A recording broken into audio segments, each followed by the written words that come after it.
Sahabat muda, Anda ingin menjadi seorang YouTuber handal? Nah, berikut dosa-dosa seorang YouTuber pemula yang harus Anda hindari.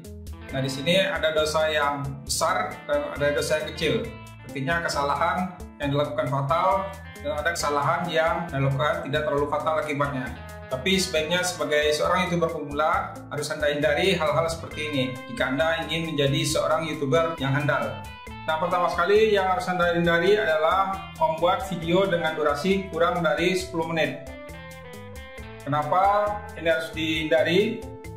Nah, durasi video pendek akan membutuhkan waktu yang lama untuk mengejar jam tayang atau watch hour. Nah, apabila Anda ingin memonetisasi, Anda diharuskan untuk mencapai 1000 subscriber dan 4000 jam tayang. Nah, yang kedua, ini adalah menghilangkan kesempatan besar untuk mendapatkan skippable ads setelah dimonetisasi. Jadi kalau video Anda kurang dari 10 menit, maka setelah video Anda dimonetisasi, Anda tidak bisa meletakkan iklan pada sela-sela video Anda, karena disyaratkan minimal adalah harus 10 menit. Nah, jenis-jenis iklan yang ada di YouTube, dan di sini ada 5 jenis iklan. Yang pertama adalah display ad, yang mana muncul pada sebelah kanan dari video Anda. Nah, yang kedua adalah overlay ads.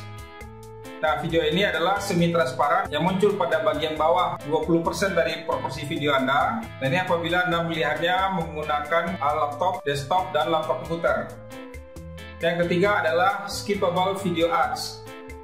Nah, di sini skippable video ad diletakkan sebelum video, selama video, atau setelah video Anda, dimana iklannya bisa sampai 3 menit panjangnya, tapi Anda bisa men-skipnya setelah lebih dari 5 detik. Nah, yang keempat adalah non-skippable video ads. Artinya adalah Anda tidak bisa men-skip video iklan tersebut, dan ini biasanya diletakkan sebelum, selama, dan setelah video Anda kurang lebih panjangnya 20 detik. Dan terakhir adalah bumper ads. Nah, ini adalah non-skippable video, artinya tidak bisa di-skip. Ini yang diletakkan pada bagian depan selama 6 detik panjangnya. Kesalahan yang kedua adalah tidak mencantumkan penghubung YouTube ke media sosial. Nah, dapat Anda lihat, kita dapat menghubungkan akun YouTube kita ke berbagai media sosial yang ada, misalnya Facebook, Instagram, Twitter, Google+, WordPress, LinkedIn, dan Pinterest, atau media sosial lainnya. Yang ketiga adalah pelanggaran hak cipta. Nah, ini termasuk kesalahan yang fatal karena memakai video orang lain. Nantinya Anda akan dikirimkan copyright strike, yaitu kesalahan yang Anda lakukan bisa diminta oleh seseorang atau bisa diminta oleh salah satu produser atau bisa juga dari perusahaan. Dan di sini Anda diberikan tenggat waktu untuk menghapusnya atau meminta YouTube untuk menghapus video Anda secara langsung. Dosa yang keempat, yakni pelanggaran hak cipta karena mengambil background atau potongan soundtrack orang lain tanpa izin. Jadi di sini Anda memasukkan potongan lagu sebagai suara background dari video Anda, tapi lagu tersebut mempunyai hak cipta. Ya, untuk itu Anda harus meminta izin dulu kepada yang punya lagu. Ya, kalau diizinkan Anda baru boleh memakainya. Dosa yang kelima, yakni konten berisi trik menjebol suatu program yang mempunyai lisensi paten. Jadi misalnya seorang YouTuber menceritakan bagaimana cara menonton Netflix tanpa membayar. Nah, ini tentu saja nantinya perusahaan Netflix tidak senang dengan perbuatan Anda dan bisa saja melaporkan konten video Anda kepada pihak yang berwajib. Nah, ini sebaiknya harus Anda hindari.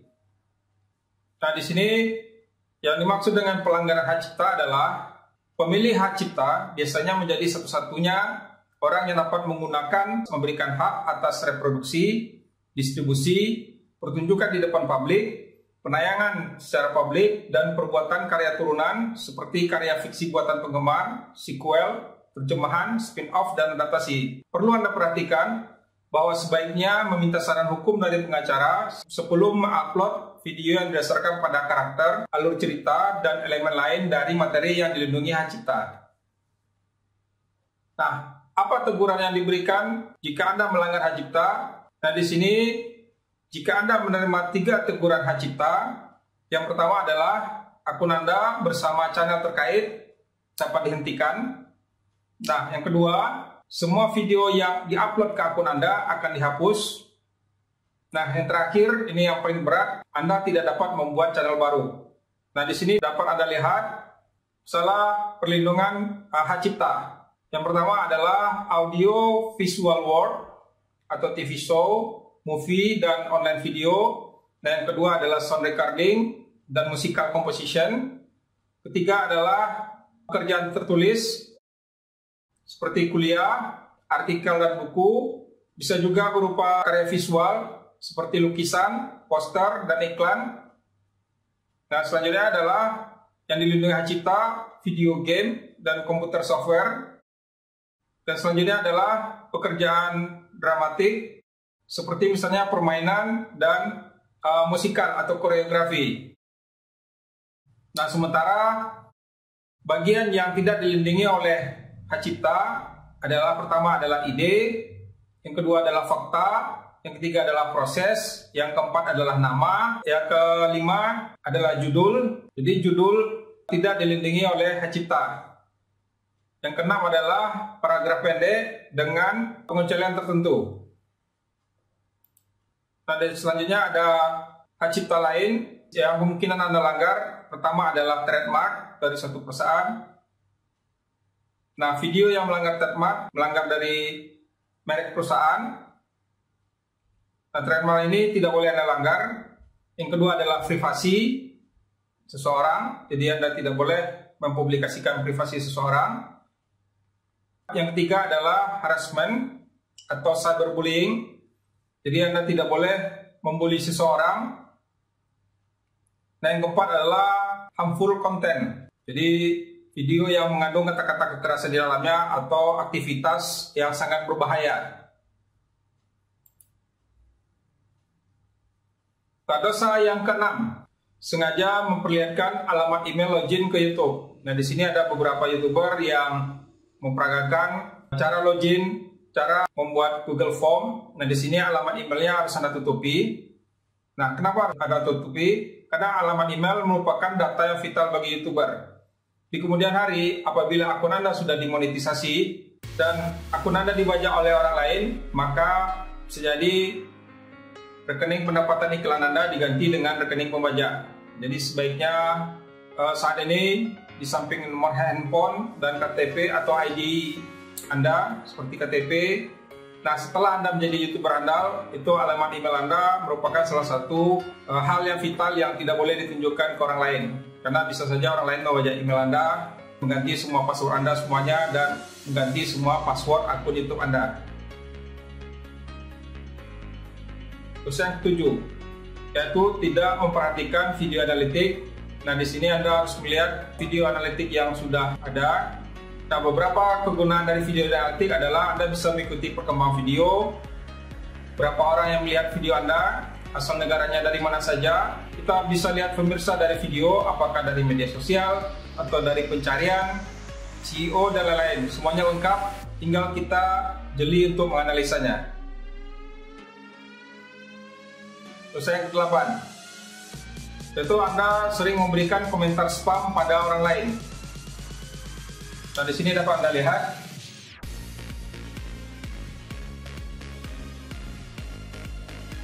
Nah, pertama, ada beberapa jenis komentar yang sebaiknya dihindari, karena kalau Anda habis membuat spam komentar pada orang lain, kemungkinan akun YouTube Anda akan dilaporkan atau YouTube akan memblokir akun YouTube Anda. Yang pertama adalah komentar yang bersifat repetisi atau pengulangan. Jadi Anda menonton beberapa video, sementara komentarnya sama untuk semua videonya. Yaitu bisa jadi komentar Anda akan dimasukkan ke dalam spam. Yang kedua adalah komentar terlalu singkat, seperti misalnya videonya mantap, bagus, hebat, yang berupa kata-kata singkat. Sebaiknya Anda hindari. Yang ketiga adalah ajakan sub for sub mengunjungi channel lain. Jadi ini merupakan suatu kata-kata yang haram dilakukan untuk YouTube. karena bisa jadi akun Anda akan masuk ke akun spam. Dan yang keempat adalah komentar mengandung unsur sara, kata-kata kasar, dan dilarang. Pemilik akun YouTube yang Anda komentari bisa saja tidak senang dan melaporkan komentar Anda kepada YouTube. Nah, yang kelima adalah posting alamat URL YouTube pada status komen orang lain. Jadi ini akan masuk juga kepada spam. Sebaiknya Anda tidak memposting alamat URL YouTube Anda pada status komen orang lain. Dosa yang 9, membuat konten video tutorial profesional bercampur dengan konten pribadi. Nah, di sini channel akun bisnis atau profesional sebaiknya tidak digabung dengan akun pribadi. Misalnya video ultah kita bersama keluarga besar, Anda gabungkan dengan video di channel bisnis Anda. Nah, kalau di awal-awal mungkin tidak ada masalah, tapi kedepannya ini akan mengundang kejahatan apabila penghasilan Anda sudah cukup fantastis. Dosa yang ke-10, yakni membuat konten video anak-anak. Nah, konten video anak-anak tidak bisa diaktifkan kolom komentarnya, dan juga karena ini untuk melindungi keluarga Anda dari bullying dan lain-lain. Konten video anak sebaiknya disetting unlisted atau privat, karena video ini tidak akan bisa menggunakan iklan YouTube pada video Anda. Dan ingat, konten Anda dapat didownload dan disebarkan oleh siapa saja, baik secara legal maupun ilegal, begitu settingannya dipilih menjadi publik. Nah, kemungkinan terjadinya kejahatan anak sangat besar terjadi. Anda dapat membuat konten video anak-anak, boleh saja, tapi khusus channel anak-anak. Jadi jangan Anda membuat settingan video orang dewasa sementara kontennya anak-anak. Dan sebaiknya Anda hindari, walaupun kesalahan ini tidak terlalu fatal. Nah, sini dapat Anda lihat cara settingan video ketika diupload. Dosa ke-11, ini beda judul video dengan isi konten. Nah, ini alias tidak nyambung. Video Anda akan banyak menggunakan dislike dan hujatan dari haters Anda di kemudian hari. Akhirnya subscriber berpikir secara underestimate. Ya, jadi Anda sesuaikan judulnya dengan isi konten. Jangan terlalu tinggi judulnya, surprise ternyata isinya biasa-biasa saja. Atau beda antara judul dengan isi kontennya.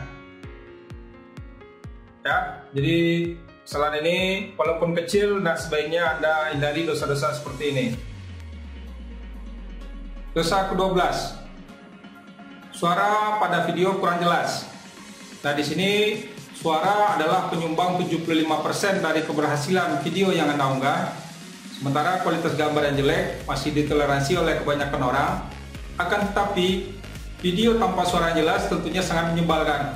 Nah, kecuali Anda punya sisi atau subtitle pada video Anda, sehingga walaupun suara Anda tidak jelas, tetapi orang masih dapat melihat subtitle pada video Anda. Dosa ke-13, tidak menampilkan card pada video. Nah, di sini kartu dapat membantu Anda mempromosikan silang pencipta lain dan kolaborator kredit dalam video Anda. Anda juga dapat memiliki hingga 5 kartu per video.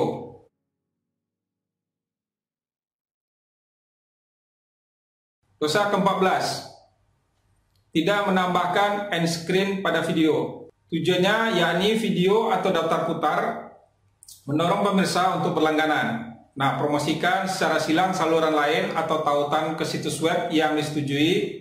Nah, bentuk-bentuk dari end screen ini, pertama adalah video, kedua adalah playlist, ketiga merchandise, yang keempat bisa subscribe, yang kelima adalah channel, yang keenam adalah link atau program partner YouTube. Dosa ke-15, deskripsi video tidak jelas. Nah, di sini YouTube merupakan salah satu mesin pencari terbesar di dunia, dan menulis deskripsi dengan kata kunci dapat membantu pemirsa menemukan video Anda dengan lebih mudah melalui mesin pencarian.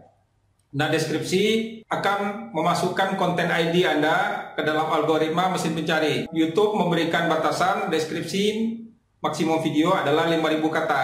Nah, dari 5.000 kata tersebut, minimal separuhnya Anda harus mengisikan deskripsi pada video Anda. Jadi kalau video tidak ada deskripsi, sementara Anda membuat video yang judulnya berupa singkatan, mungkin tidak semua orang paham. Nah, begitu kita lihat videonya deskripsi yang tidak ada, tentu akan membuat orang malas untuk menonton video konten Anda. Jadi hal ini dapat merugikan Anda sendiri. Dosa ke-16, tagging ala kadarnya. Nah, di sini pengimalan tag pada video sangat membantu untuk meningkatkan pencarian video Anda di urutan teratas dari pencarian Google.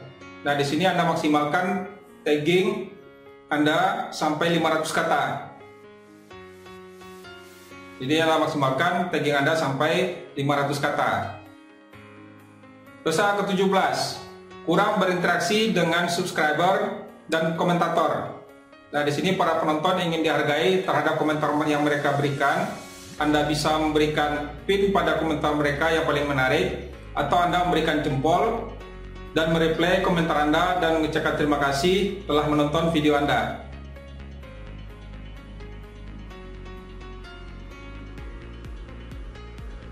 Dosa ke-18, tidak mengoptimalkan playlist video. Nah, di sini video dibiarkan berserakan dan tidak dikelompokkan berdasarkan urutan putarnya, atau akan membuat subscriber susah untuk menikmati video Anda secara berurutan. Jadi kalau seandainya Anda membuat suatu video yang mempunyai series, nah sebaiknya diberi nomor dan disusun secara berurutan di dalam playlist.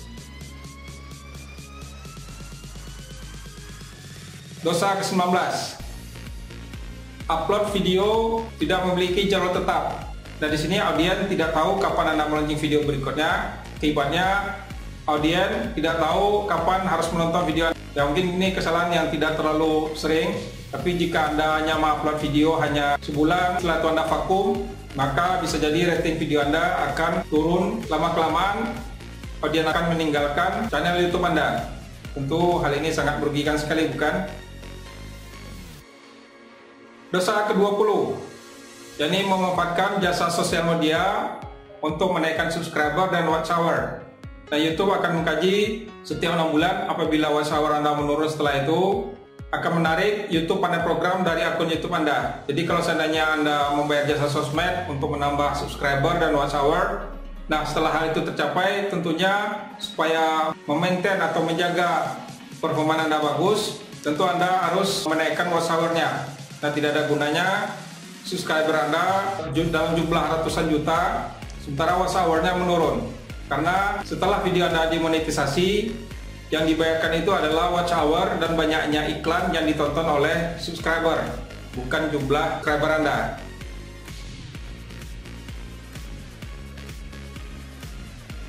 Dosa ke-21, membuat video dalam format potret. Nah, di sini video dalam format landscape lebih menyenangkan karena sesuai dengan kontur mata kita. Jadi mata kita dibuat sejajar, tidak dibuat secara vertikal. Nah, di sini sebaiknya Anda membuat video dalam format landscape. Jadi kalau kita lihat di sini video dari zaman nenek kita dengan TV tabung, bentuknya formatnya 4:3. Nah, sekarang ini tren televisi yang dibuat oleh perusahaan, oleh pabrik membuat televisi adalah makin lebar, jadi bukan makin tinggi ya. Karena kalau kita nonton video dalam format potret, seperti seakan-akan kita mengintip sesuatu, dan itu sangat tidak menyenangkan sekali. Ya, sebaiknya Anda membuat video dalam format landscape, bukan potret. Dosa 22, resolusi atau kualitas video yang rendah. Nah, di sini Anda edit video, unggah video dari laptop. Sebaiknya Anda mengunggah video dari laptop. Nah, unggahan dari handphone akan membuat resolusi Anda jadi rendah di YouTube-nya, hanya kualitas SD. Sementara jika Anda mengunggah dari laptop, video Anda bisa berkualitas HD. Nah, ini karena YouTube menyesuaikan dengan tipe aplikasi mobile YouTube. Dosa ke-23, ini suara di sekeliling area sangat bising sekali. Jadi bunyi kendaraan, suara angin kencang membuat audiens tidak dapat menangkap maksud dari video Anda. Nah, tentunya Anda tidak ingin video Anda suaranya tidak begitu jelas. Nah, sebaiknya Anda merekam di area yang tingkat kebisingannya, atau Anda merekam di dalam ruangan yang kedap suara.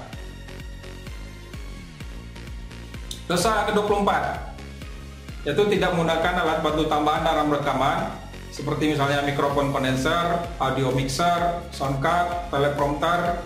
Nah, di sini alat bantu tambahan tersebut dapat meningkatkan kualitas dari video Anda baik secara audio maupun video. Dosa ke-25, yakni mempergunakan software pendukung versi freeware. Nah, di sini kualitas video masih nampak watermark dari nama pembuat software. Nah, seperti misalnya Anda lihat video diedit oleh KineMaster. Nah, sebaiknya Anda gunakan software lisensi.